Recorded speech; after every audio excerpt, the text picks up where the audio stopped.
Thank you. Senator Lee. Thank you, Mr. Chairman. Thanks to all of you for being here and sharing your insights today.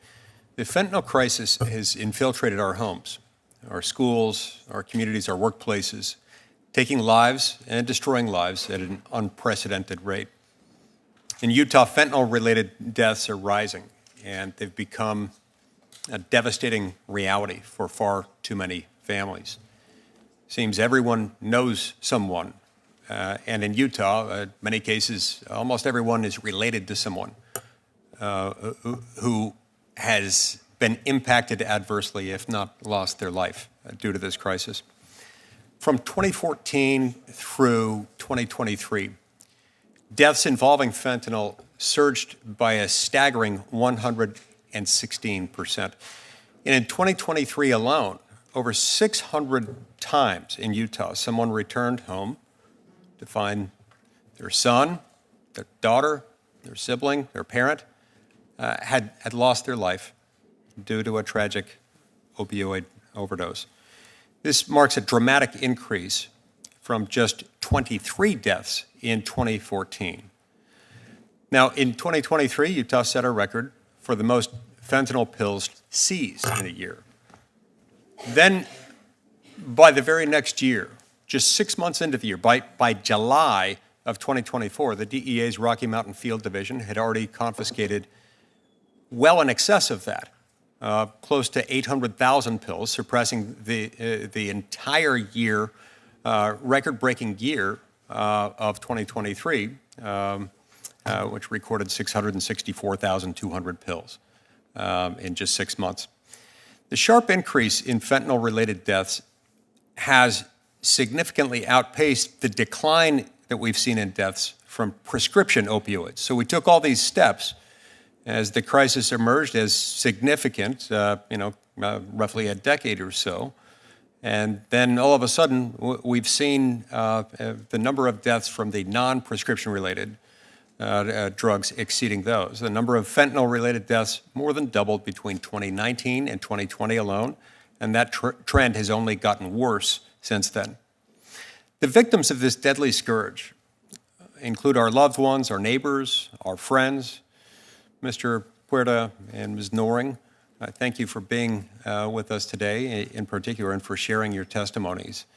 And deeply sorry for your loss. No parent should ever have to face that heartbreak, and heartbroken for you that you have. President Trump has prioritized securing our borders and prosecuting violent gang members, traffic fentanyl into our country and throughout our communities. And in Congress, I hope we can stand with him in his effort to make America safe again. Sheriff Barnes, I'd like to start with you. From October 2023 to October 2024, officials seized roughly 22,000 pounds of fentanyl at U.S. ports of entry, equaling nearly 1.1 million doses. Now, according to the DEA, ingesting just 2 milligrams of fentanyl can be fatal. Federal officials estimate that at most 10% of fentanyl crossing from Mexico is actually caught. Do you believe the Biden administration's open border policies contributed to that rapid increase of fentanyl entering the United States illegally? And if so, what can be done to reverse that now? Senator, unequivocally, the crisis at the border that allowed the drug trafficking organizations, the cartels, opened a gateway, and they exposed our weaknesses and used it against us. So yes, the open border policy undoubtedly resulted in harms to this country through the trafficking of not just fentanyl, but human trafficking and other things that put us at risk. Not to mention the 1.4 million gotaways that we have no idea who they are. There's so much greater risk beyond fentanyl that were created as a result of the open border policies.